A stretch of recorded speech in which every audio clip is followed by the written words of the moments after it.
기쁜 소식 전해드리오. 축하하오 기쁜 성탄 또한 복된 새.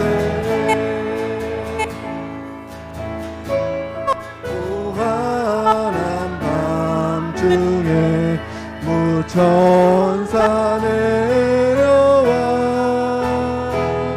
그 손에 빛 받들고서 다 찬양하기를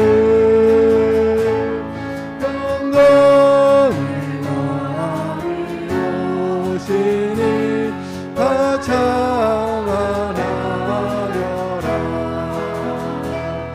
그 소란하던 세상이 다 고요하도다.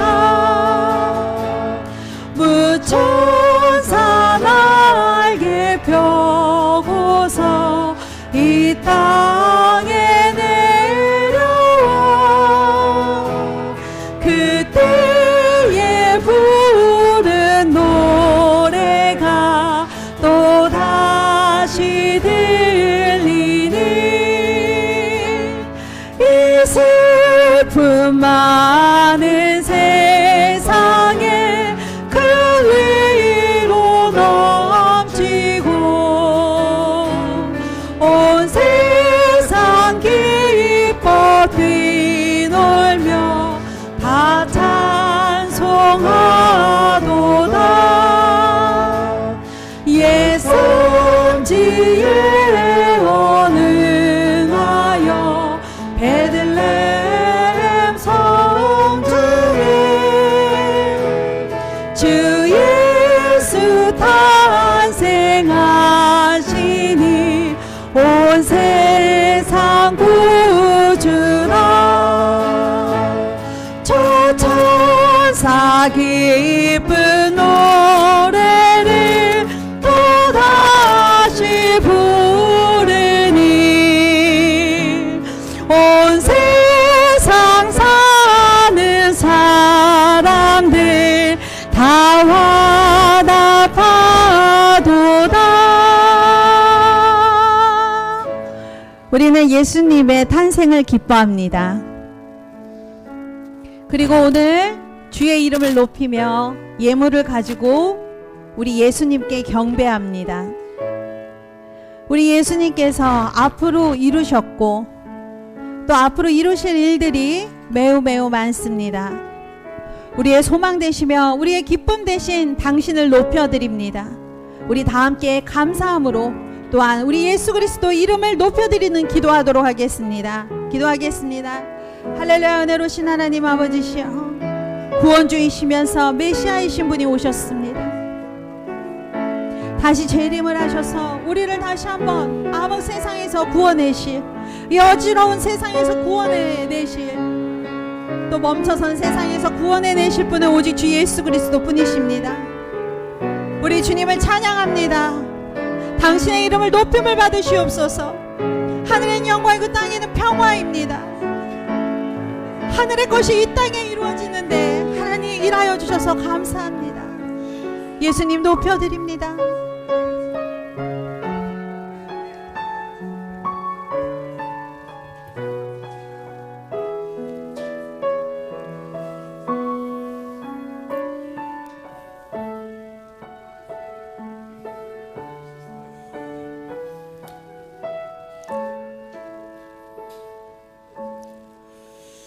여호와여, 주의 인자하심을 우리에게 보이시며 주의 구원을 우리에게 주소서. 진실로 그의 구원이 그를 경외하는 자에게 가까우니 영광이 우리 땅에 머무르이다. 여호와께서 좋은 것을 주시리니 우리 땅이 그의 산물을 내리로다. 하나님은 영이시니 예배하는 자가 신령과 진정으로 예배할지니라. 아멘. 나는 전능하신 아버지 하나님, 천지의 창조주를 믿습니다. 나는 그의 유일하신 아들 우리 주 예수 그리스도를 믿습니다.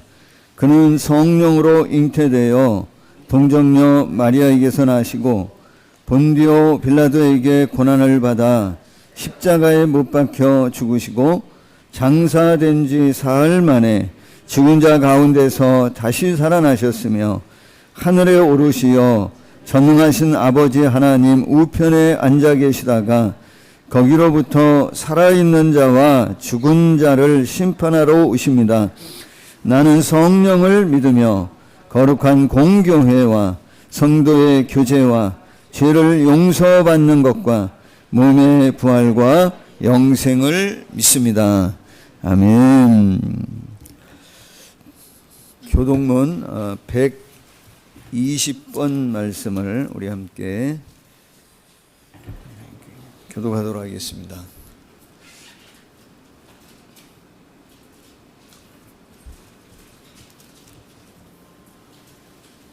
교동문 120번 말씀입니다.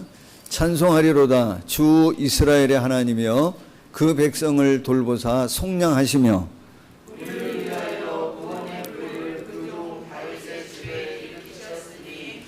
이것은 주께서 예로부터 거룩한 선지자의 입으로 말씀하신 바와 같이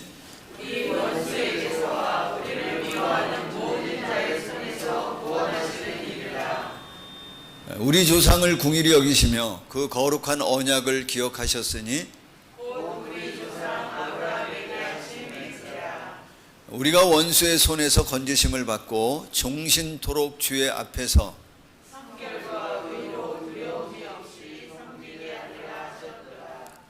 내가 눈먼 자들의 눈을 밝히며 갇힌 자를 감옥에서 이끌어내며 이는 우리 하나님의 궁일로 인함이라. 이로써 돋는 해가 위로부터 우리에게 임하여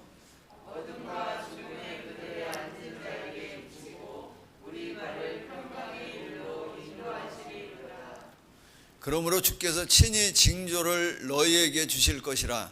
보라, 처녀가 잉태하여 아들을 낳을 것이요 그의 이름을 임마누엘이라 하리라. 아멘.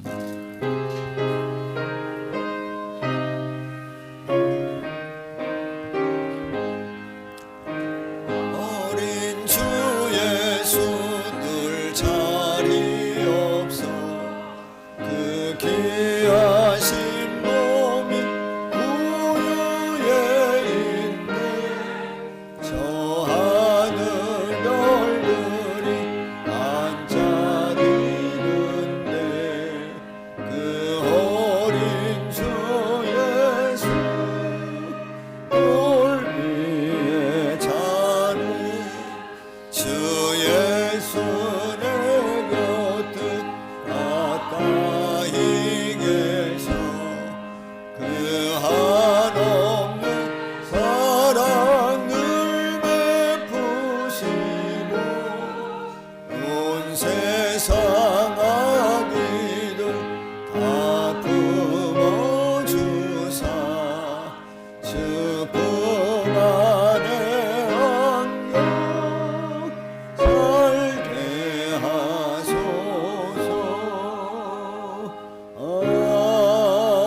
수많은 천군이 그 천사들과 함께 하나님을 찬송하여 이르되 지극히 높은 곳에서는 하나님께 영광이요 땅에서는 하나님이 기뻐하신 사람들 중에 평화로다 하니라.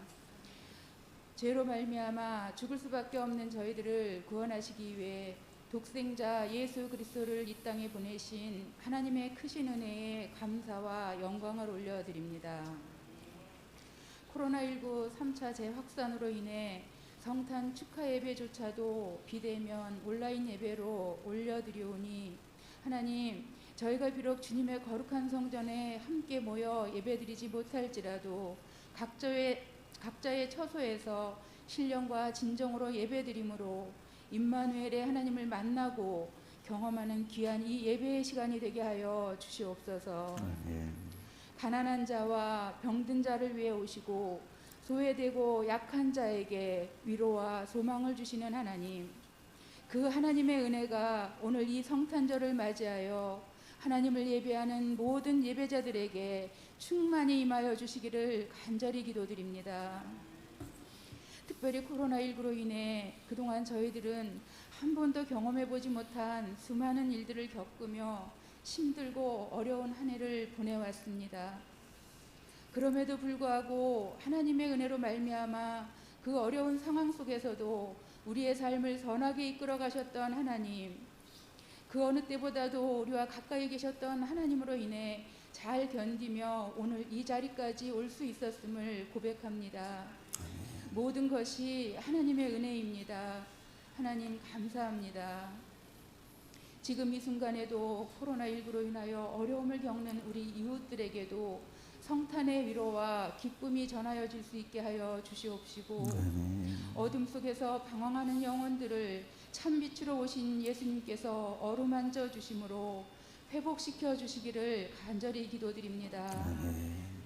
다시 한번 간절히 기도드리기는 빛으로 사랑으로 섬김으로 오신 예수 그리스도의 복음이 먼저 믿은 저희들, 특별히 대명 공동체 지체들의 삶을 통하여 아직도 예수 그리스도를 알지 못하고 믿지 못하는 많은 사람들에게 전하여지게 하심으로 하나님의 나라를 이 열방 가운데 확장시켜가는 일에 귀하게 쓰임받는 축복의 통로들이 되게 하여 주시기를 간절히 소망합니다. 아멘. 그렇게 하실 하나님을 찬양합니다. 아멘. 이 시간 성탄의 메시지를 선포하여 주실 우리 목사님을 축복하여 주심으로 그 입술을 통해 증거되어지는 말씀으로 모든 대명의 지체들이 소망을 가지고 세상과 타협하지 아니하고 오직 믿음으로 승리하는 귀한 역사가 있게 하여 주시옵소서.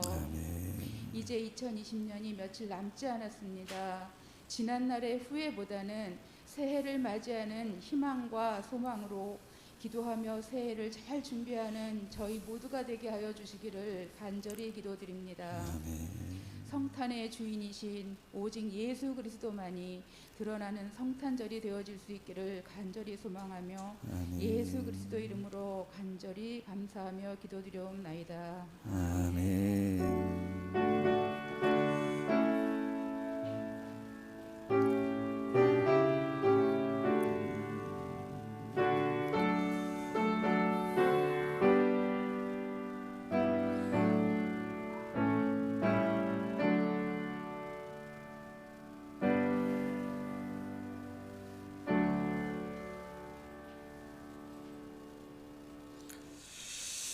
예, 오늘 함께 나눌 말씀은 마태복음 1장 21절 말씀입니다. 마태복음 1장 21절 한 절 말씀입니다. 예, 여러분 다 함께 우리 한 목소리로 한 절 말씀을 합독하도록 하겠습니다. 시작. 아들을 낳으리니 이름을 예수라 하라. 이는 그가 자기 백성을 그들의 죄에서 구원할 자이심이라 하니라. 아멘. 자, 오늘 성탄절인데 맞죠? 근데 별로 성탄절 분위기가 좀 잘 안 살아나죠. 인도자가 뭐 와 하고 막 그래도 뭐 잘 안 살아나는 것 같아요. 사회적인 분위기도 그렇고 이 바이러스 때문에 한 해 동안 다들 뭐 너무나 힘든 시간들을 좀 보냈고 여러 가지 지금 성탄절이 되긴 됐지만 우리가 함께 잘 모이지도 못하고 분위기가 좀 살아나는 것 같지는 않아요. 그래도 이제 깨달은 게 하나 있다고 한다면 뭐 저만 깨달은 건 아닐 거라고 생각하고 우리 신앙 갖고 있는 많은 분들이 이 바이러스 감염 질병 통하면서 이제 하나 깨달은 것은 이때까지의 삶이 정말 하나님의 은혜였다라고 하는 사실을 우리가 알고 깨닫고 또 그렇게 보니까 역설적으로 뭐가 좀 되어지냐면 뭐 그럼에도 불구하고 감사할 것들이 좀 있고 감사할 수 있는 그런 시간들을 그래도 보냈다고 생각이 드는 거예요. 예, 지금 아직 이제 우리가 이 적응이 좀 다 안 돼서 그냥 제가 이렇게 사인하지 않으면 그냥 그 상태로 그냥 내비두면 좋을 것 같아요. 시작하고 나서는 그러면은 좋을 것 같아요. 지금도 조금 더 웅웅거리는데 조금만 낮출 수 있으면 조금만 낮추면 좋을 것 같습니다. 네, 이 정도면 될 것 같습니다. 지금 이 정도면 좋을 것 같습니다. 잘 들리시죠?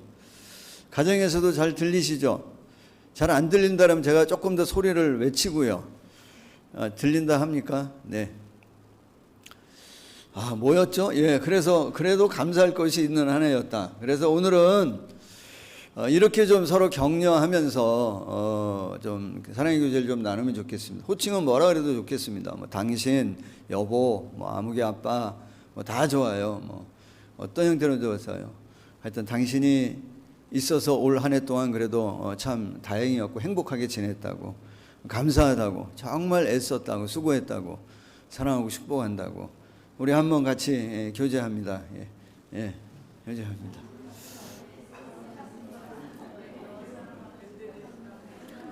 네. 우리 뒤에 우리 방송팀들 여전히 지금 오늘도 너무 많이 수고가 많으십니다. 애쓰고 계십니다. 감사하고요. 또 계신 분들도 다 감사하고.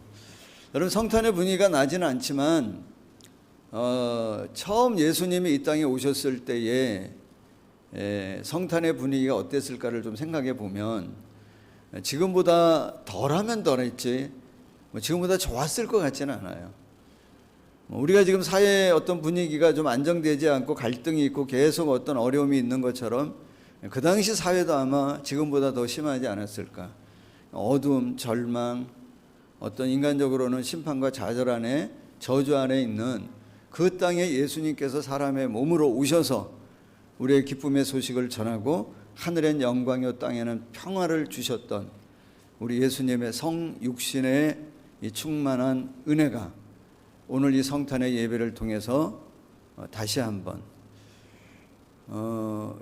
그냥 시작하고 나면 이 볼륨 조절 안 하면 좋겠는데 안 하고 있어요. 네. 죄송해요 여러분. 그랬어요. 그래서 어쨌든 뭔 얘기였어요? 성탄의 은혜가 다시 한번 오늘 이 예배 가운데에 예배를 통해서 우리 성도님들에게 또 우리 가정 가운데 충만하게 임하는 그런 시간이 되어지기를 예수님의 이름으로 간절히 축복합니다. 아멘. 네, 마스크 써서 그러면 좀 더 크게 아멘. 자, 여러분 성경을 읽어보면 성경이 읽기 쉬운 책이에요, 어려운 책이에요? 성경을 좀 읽어보면 막 이해가 되고 점점 그 성경 안으로 어떤 사건이나 그 스토리 안으로 막 몰입이 되어지고 막 그러나요? 아니면 성경을 자꾸 읽어보면 읽어볼수록 점점 어렵고 이해가 안 되고 힘든가요?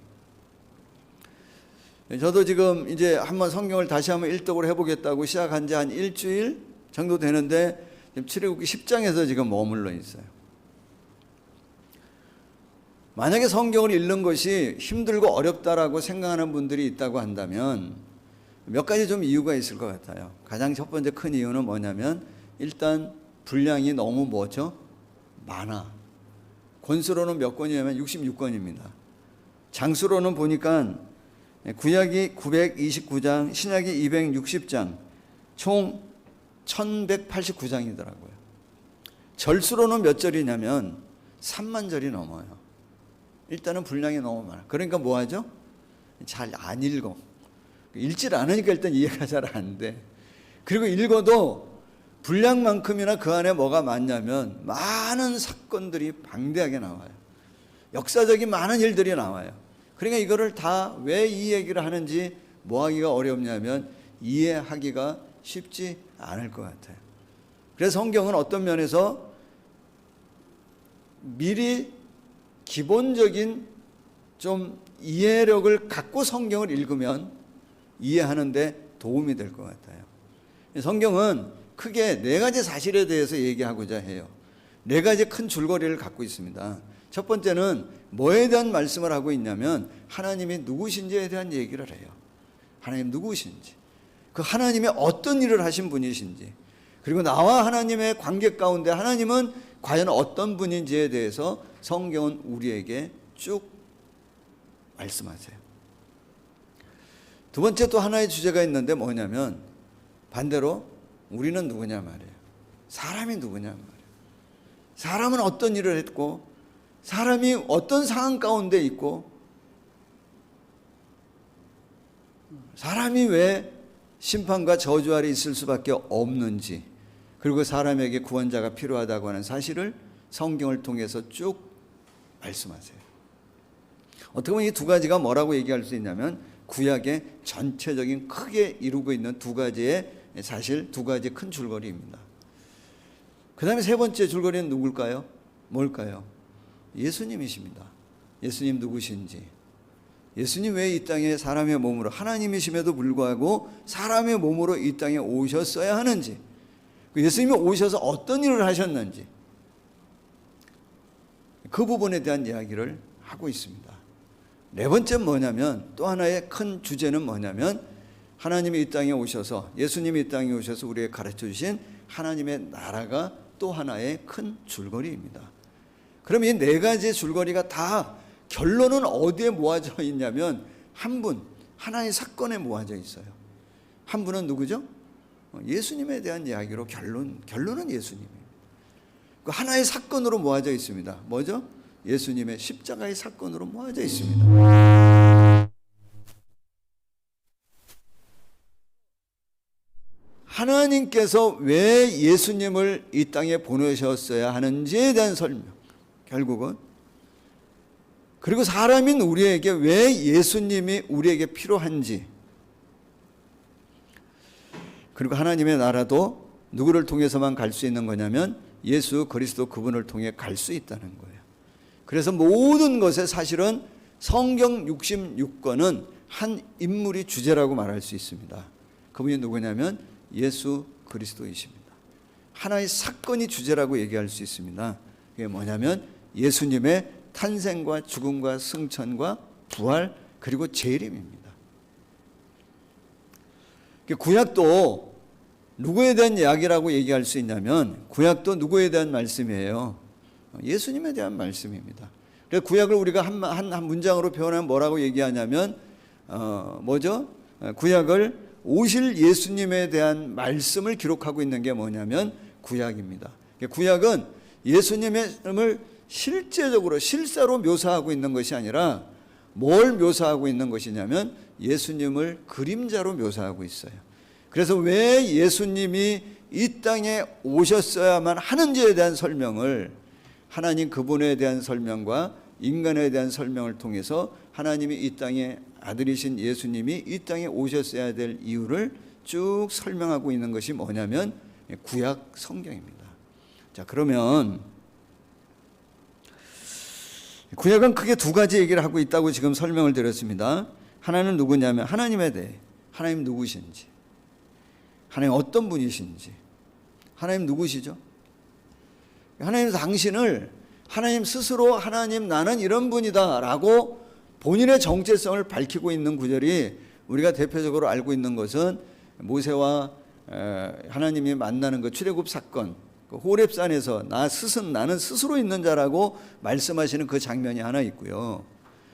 성경 66권에 절수로 하면 3만 구절이 넘는데 그 3만 구절이 넘는 그 많은 구절 중에 첫 구절을 뭐라고 정할지를 고민하지 않았겠어요? 하나님께서 정말 성경의 첫 구절을 어떻게 시작할지에 대해서 상당히 많은 고민을 하셨을 것 같아요.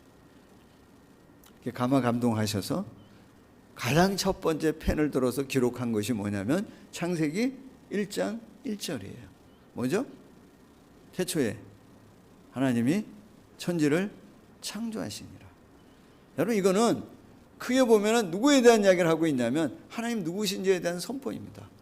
하나님 누구시죠? 모든 피조물을 만드신 창조자라는 거. 하나님 누구시죠? 사람에 대해서는 뭐라고 말씀하시는 거예요? 내가 너희를 뭐 했다는 거죠? 만들었다는 거예요. 우리 개인에 대해서는 뭐라고 선포하는 것이죠? 개인에 대해서는 내가 너를 뭐 했다는 거예요? 낳았다고 얘기하는 거예요. 내가 너를 낳았고 내가 너의 뭐라고 얘기하는 거냐면 아버지 된다고 얘기해요. 그래서 시편 2편 7절 말씀해 보시면 뭐라고 말씀하고 해석하고 설명하고 있냐면 내가 여호와의 명령을 전하노라. 여호와께서 내게 이르시되 너는 내 아들이라 얘기해. 너는 내 아들이라. 오늘 내가 너를 낳았도다고 얘기합니다.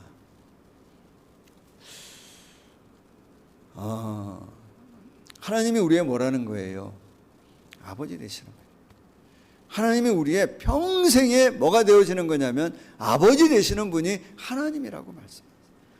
여러분, 하나님께서 우리에게 뭐 주시기를 원하시는 분이라고 계속 요새 지금 몇 주 얘기하고 있냐면 복 주시기를 원하시는 분이란 말이에요. 하나님 우리의 행복을 원하십니다. 하나님 우리에게 복을 정말 많이 주시는 분이신데요. 그 복 중에 가장 근본적인 거, 가장 최고의 복을 주셨는데 그게 뭐냐면 관계의 축복입니다. 하나님이 우리의 뭐 되어지는 아버지 되어지고 우리가 그분의 자녀 되어지는 관계의 축복을 하나님이 우리에게 주셨어요. 여러분, 이건 대단한 축복입니다. 우리가 언제든지 누구를 부를 수 있는 거예요. 하나님을 부를 수 있는 겁니다. 언제든지 하나님을 찾을 수 있는 겁니다.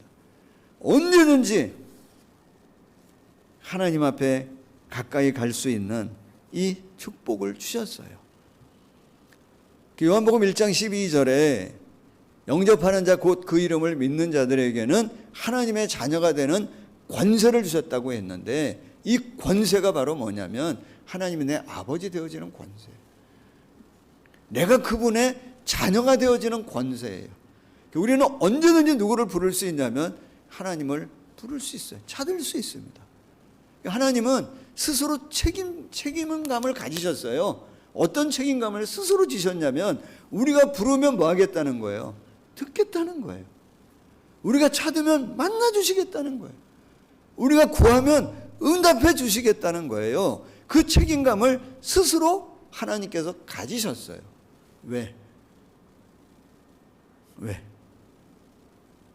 우리를 뭐 하셨기 때문에? 만드셨기 때문에. 우리 아버지 되어주셨기 때문에. 하나님 우리에게 아버지 되시는 분. 우리를 죄를 졌다가 멀리 떠났다가 도망갔다가 등 돌이키고 그냥 떠났다가도 다시 돌이키고 오면 맞아주시는 분이 누구냐면 우리의 아버지 되시는 하나님이라고 하는 사실을, 내가 너희를 그렇게 사랑하고 내가 너희를 그렇게 기다리고 내가 너희를 그렇게 보호하고 인도하기를 원한다라고 구약 성경 39권인가요? 39권을 통해 계속 말씀하고 있어요. 또 하나의 큰 주제, 구약의 주제. 그럼 사람은 누구냐 말이에요. 사람은 누구입니까? 그렇게 우리를 향해 초청을 오라 하는데도 불구하고 사람은 철저히 누구를 부인하는, 하나님을 부인하는, 하나님 멀리하는, 정말 철저하게 하나님을 떠난 사람, 그것이 사람이라는 거예요. 철저하게 타락하는, 정말 수많은 사건, 수많은 역사적인 사실을 통해서 얼마나 사람들이 잘못된 선택과 결정을 하며 하나님을 떠나고 하나님 앞에 행악하고 범죄했는지를, 우리 인간이 어떤 죄인인지를 보여주는 것이 뭐냐면 구약의 수많은 사건이요 이야기들입니다. 하나님께서 가장 중하게 여기는 죄가 뭡니까? 하나님께서 가장 무겁게 여기는 죄가 뭡니까? 이사야 1장 2절 말씀에 한번 보시죠. 여러분 가정에서도 한번 찾아보시죠.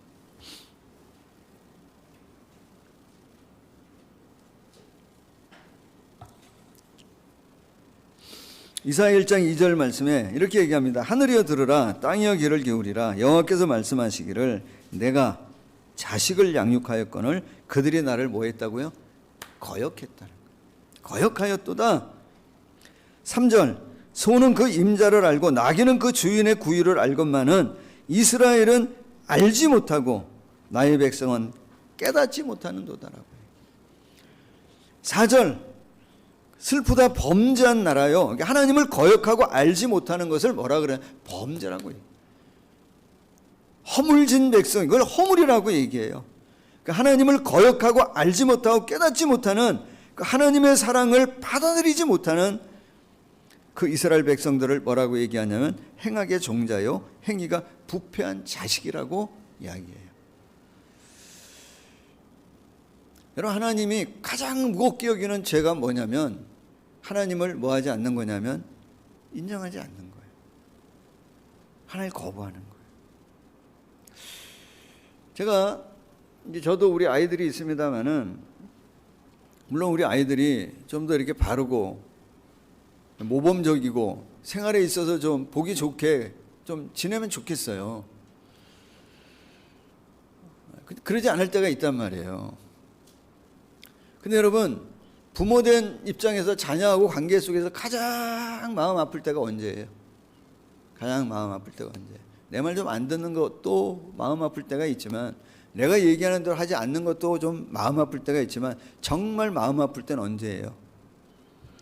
세상 전문 용어로 쌩깔 때잖아요. 눈도 마주치지 않고 얘기도 잘 안 하고 마음을 닫고 돌아서는 순간들이 있잖아요. 그럴 때 어때요? 좋아요? 기뻐요? 근데 마음 아파요. 여러분, 그 누가복음 15장에 그 둘째 아들의 이야기에서 보시면 둘째 아들의 잘못이 뭡니까? 아버지의 재산을 가지고 가서 그걸 정말 무의미하게 가치 없는 일에 막 쓴 것, 낭비한 것, 정말 술에 취하고 또 어떤 향락에 취해가지고 인생을 낭비하고 돈을 낭비한 것, 그것 자체도 뭐한 거예요? 그것도 죄입니다.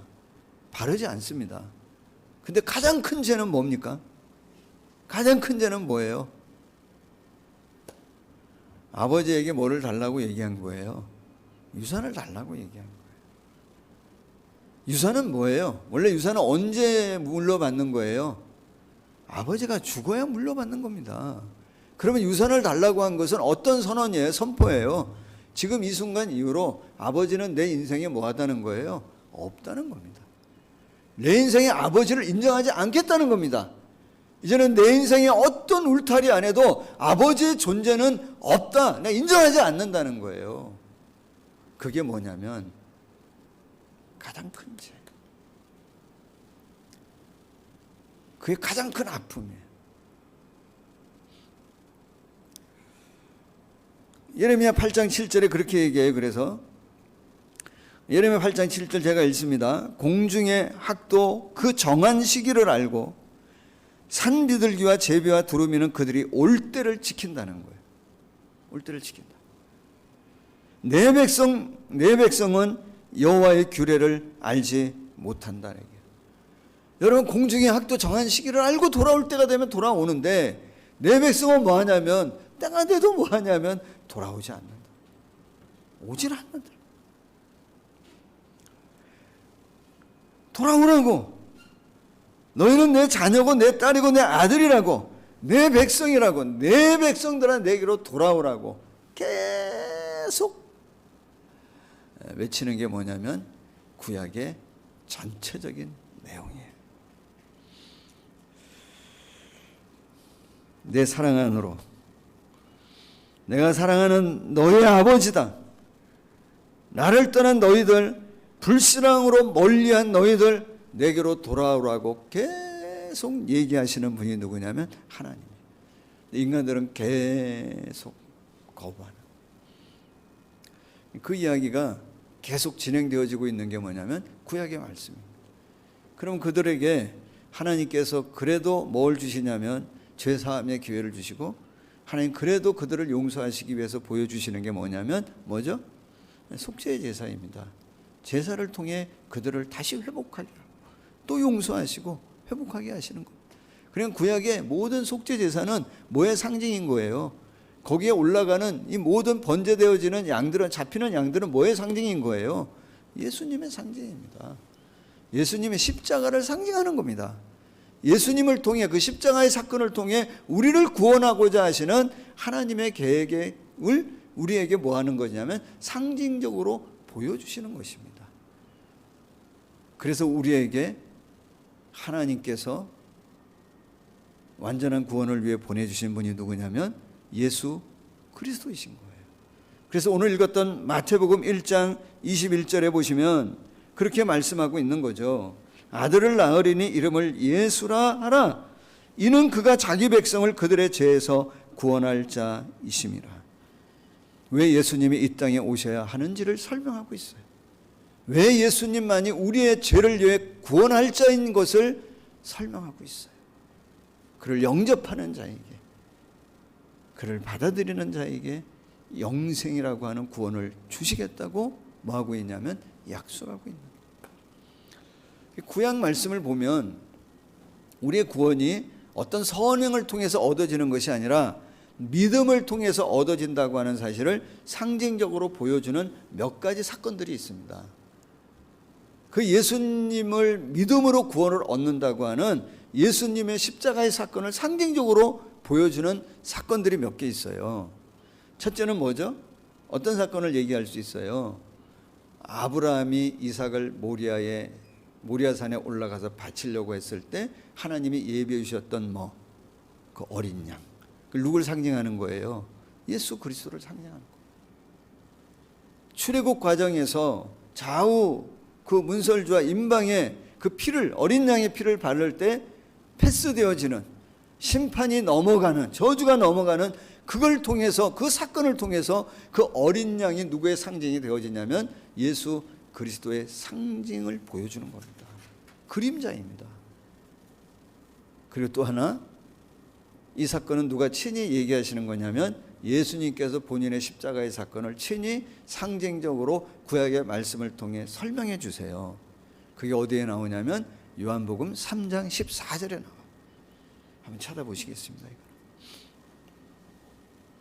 요한복음 3장 14절.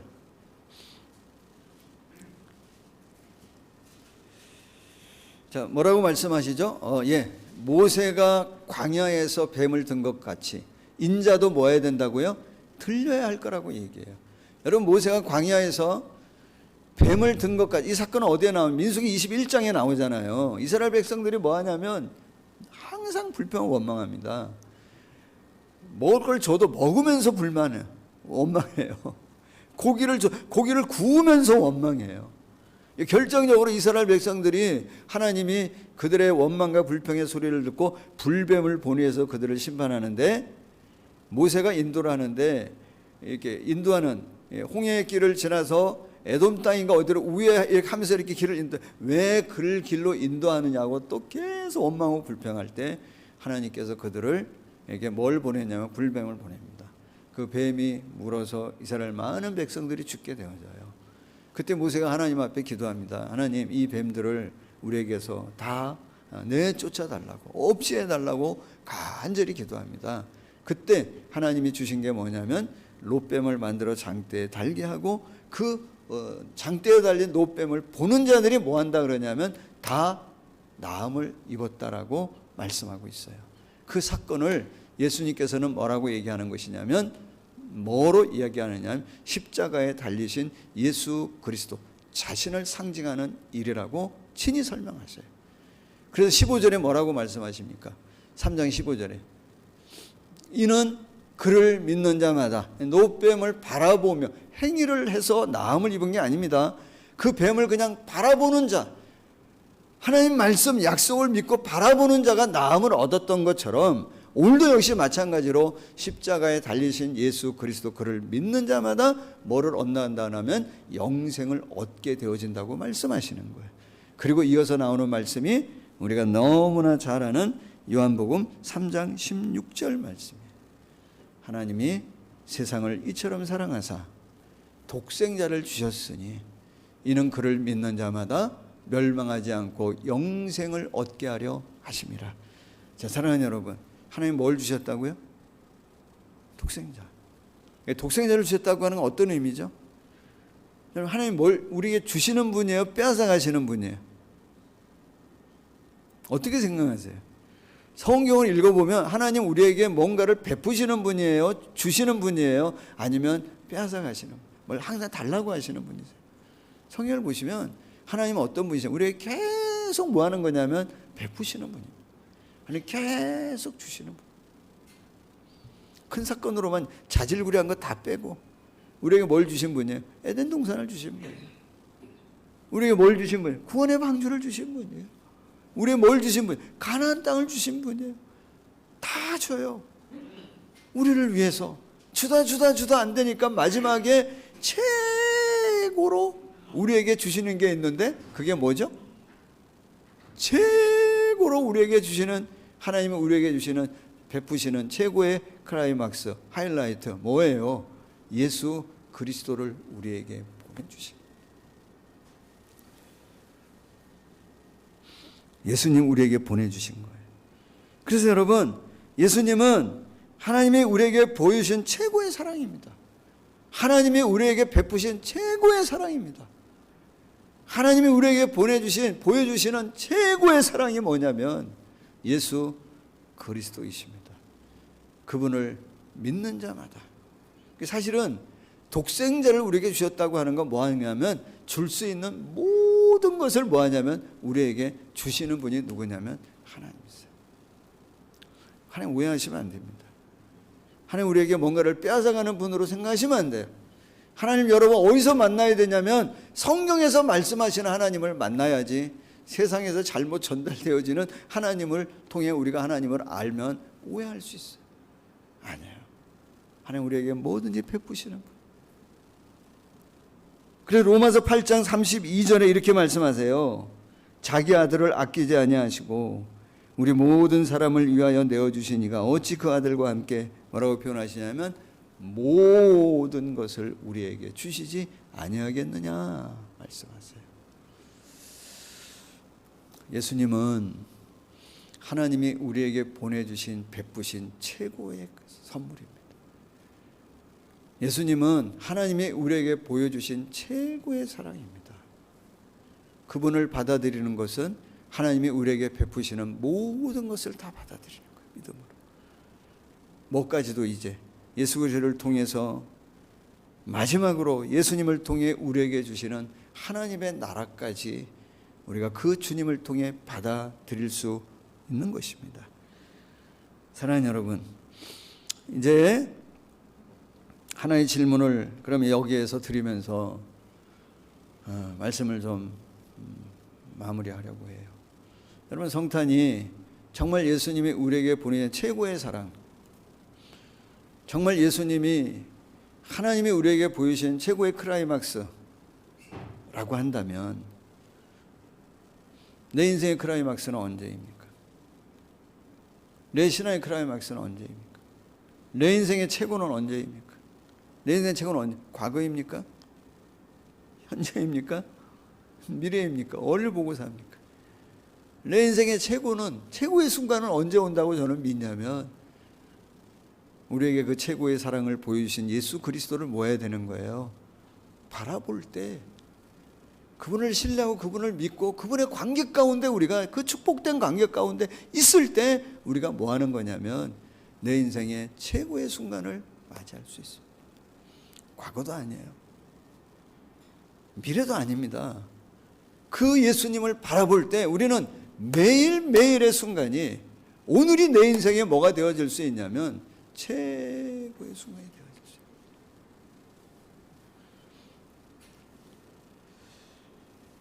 있어요. 그렇게 여러분 인생의 매일이 여러분의 인생의 최고의 순간이 되어지기를 예수님의 이름으로 축복합니다. 전 그 일을 위해 주님 우리에게 오셨어요. 하나 더 질문 드리면, 그럼 주님은, 하나님은 우리에게 당신의 최고의 사랑을 보여주셨는데 우리 뭘 최고의 것을 하나님 앞에 드리시겠어요? 그렇게 많은 것을 받았는데, 오늘도 받고 내일도 받을 것이고 많은 것을 우리에게 베푸시는 그 주님인데, 그 주님에게, 그 하나님에게 우리가 뭘 바치겠냐고요? 뭘 드리시겠어요? 달리시겠어요? 죽으실 수 있겠어요? 그럴 수 없죠. 주님 그걸 바라지 않으세요. 어떤 면에서는 정말 주님이 바라는 건 뭐죠? 우리에게 보내주신 최고의 사랑, 하나님 우리에게 보이신 최고의 선물 예수 그리스도를 날마다 뭐 하는 거죠? 알리고 전하는 삶을 사는 거예요.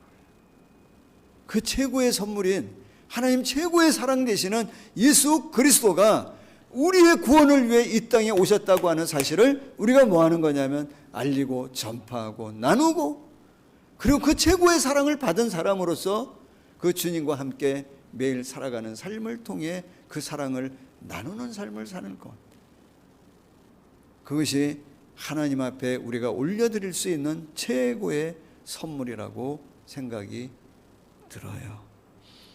사랑하는 성도 여러분, 오늘 말씀하십니다. 아들을 낳으리니 이름을 예수라 하라. 이는 그가 자기 백성을 그들의 죄에서 그 심판과 저주 안에 있는 우리 가운데에 구원할 유일한 하나님의 선물, 하나님의 최고의 사랑이라고 말씀하십니다.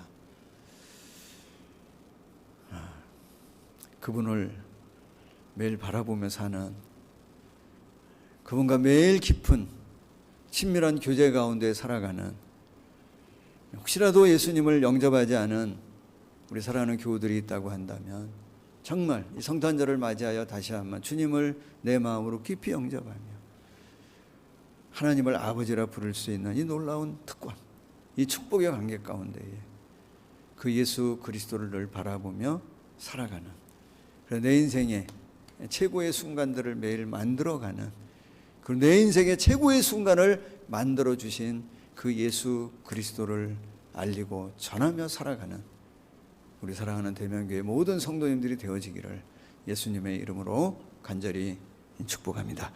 사랑하는 하나님, 감사합니다. 오늘 우리의 구원을 위해 그렇게 이 땅에 오셨고 십자가에 자신의 모든 걸 내어주시며 돌아가셨고, 우리를 위해 그 모든 것을 내어주신 하나님의 그 사랑 가운데에 우리가 날마다 거하는 저희들 되게 하여 주시옵소서. 이 성탄절을 맞이하여 다시 한번 하나님의 그 사랑 가운데, 이 관계 가운데 늘 있는 저희들 되게 하옵소서. 하나님 아버지를 늘 찾고 부르고 그분을 가까이 하고 우리의 구원자 되신 예수 그리스도 그분 안에 거하는, 이 포도나무 안에 거하는 가지처럼 정말 날마다 열매 맺는 내 인생의 최고의 순간을 그분과 함께 열어가는 우리 모든 교우들 되어지도록 은총을 베풀어 주시옵소서. 이 땅에 많은 어두움이 있고 좌절이 있고 절망이 있고 희망이 없는 이 세상 가운데 다시 한번 성육신의 충만한 은혜로 임하셔서 다시 한번 새롭게 하고 회복하게 하시는 하나님의 은혜의 역사가 온 우리의, 또 우리 가정 가운데 이 공동체 안에 충만히 임하기를 간절히 원하며 예수님의 이름으로 기도하옵나이다. 아멘.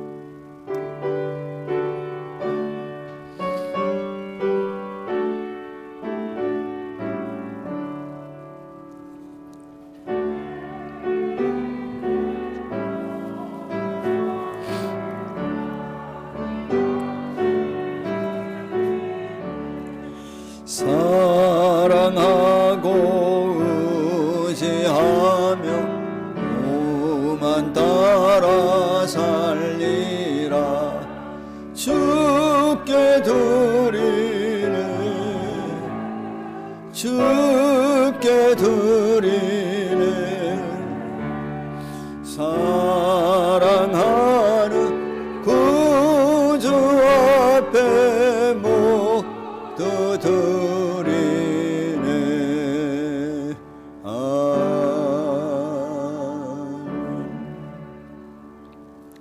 감사원금 우리 김성순 전도사님, 범사에 감사합니다. 김성한 형제 감사했습니다. 기도합니다. 하나님, 우리의 삶의 여러 영역 가운데에 하나님 주인 되셔서 우리를 보호하고 지키시고 또 여전히 공급하시고 채우시고 베푸시는 그 하나님을 기억하며 이 예물을 하나님 앞에 올려드립니다. 또 성탄절을 맞이하여 성탄 감사, 우리의 감사의 마음을 담아 구별하여 이 예물을 올려드리는 성도들의 손길을 기억하여 주옵시고, 날마다 우리의 부족함을 채우시고 함께 하시는, 베푸시는 선한 목자 되시는 참 좋으신 하나님을 날마다 경험하는 우리 모든 교우들이 되어지도록 축복하여 주시옵소서. 바라고 소망하고 원하옵는 것은 이 한 해 동안 어려운 일들이 있었던 가정마다 하나님 이 성탄의 은혜로 다 채워주시고 또 새롭게 하시고 회복하게 하셔서 다가오는 내일을 또 새해를 우리가 믿음 안에 승리할 수 있는 우리 교우들 되어지도록 축복하여 주시옵소서. 예수님의 이름으로 기도하옵나이다. 아멘.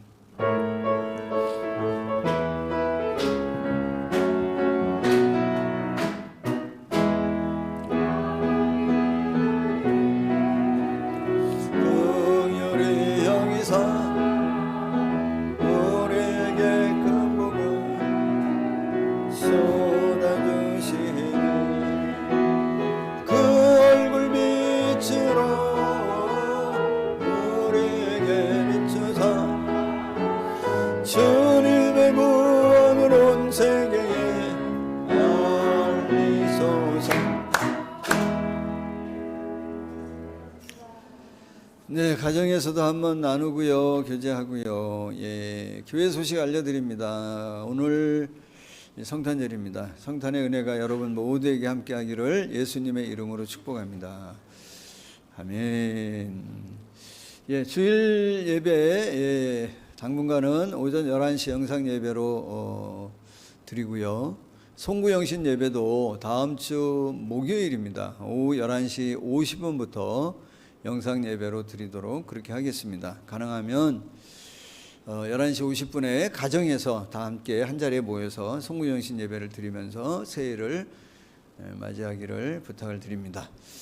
네, 코로나19 확산 방지와 종교를 위해 여러분 기도해 주시길 바라고, 또 모임도 좀 자제해 주시고 요 연말 조심하면서 잘 가족 간에 지내기를 부탁드리겠습니다. 오는 주일날 예배 후에 영상으로 사무총회 진행하도록 하겠습니다. 제가 지금 잠깐 착각했습니다. 지금이 주일인가 싶어서 준비 안 됐는데 이거 어떡하지, 이 생각이 들었습니다. 오는 주일에 사무총회로 모이도록 영상으로 진행하도록 하겠습니다. 예, 이상입니다. 우리 다 같이 자리에서 일어나셔서 115장 찬양 드립니다.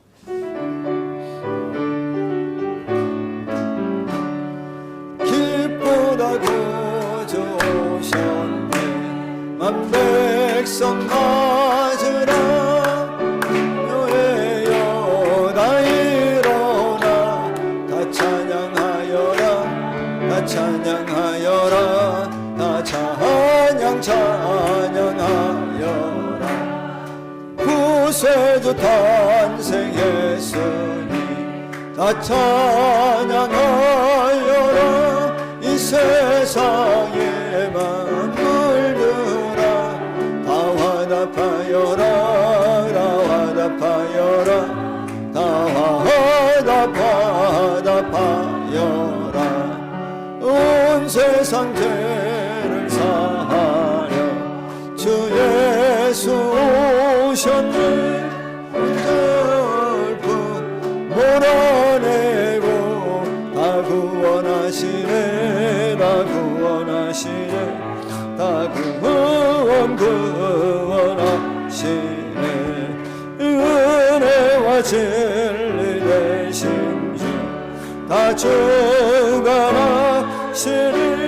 만국 백성 구주 앞에 다 찬양하여라. 다 경배하여라. 다 경배하여라.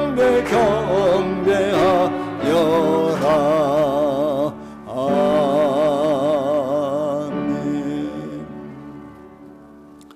지금은 우리의 죄를 위해 인간의 몸으로 이 땅에 오셔서 자신의 모든 것을 십자가에 내어주시며 우리를 구원하신 예수님의 이 크신 은혜와 독생자를 우리에게 보내시며 우리의 아버지 되어주시는, 오늘도 우리의 자녀 삼으시고 아버지 되어주시는 이 하나님의 놀라운 사랑하심과 늘 동행하며 격려 함께 하시는 보혜사 성령의 충만한 역사하심이 예배하며 나아가는 우리 사랑하는 모든 교우들, 또 가정과 가족과 우리 공동체와 또 이 나라의 민족 가운데 영원토록 함께 하시기를 간절히 축원하옵나이다.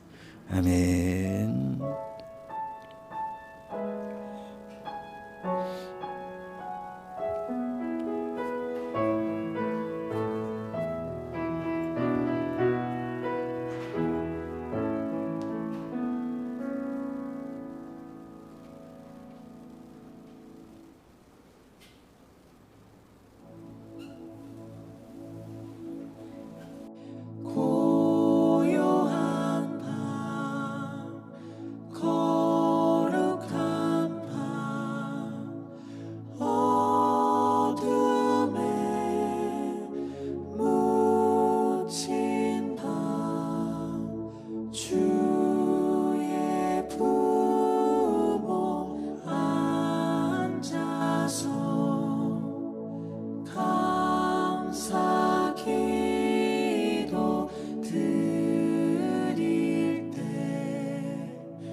샤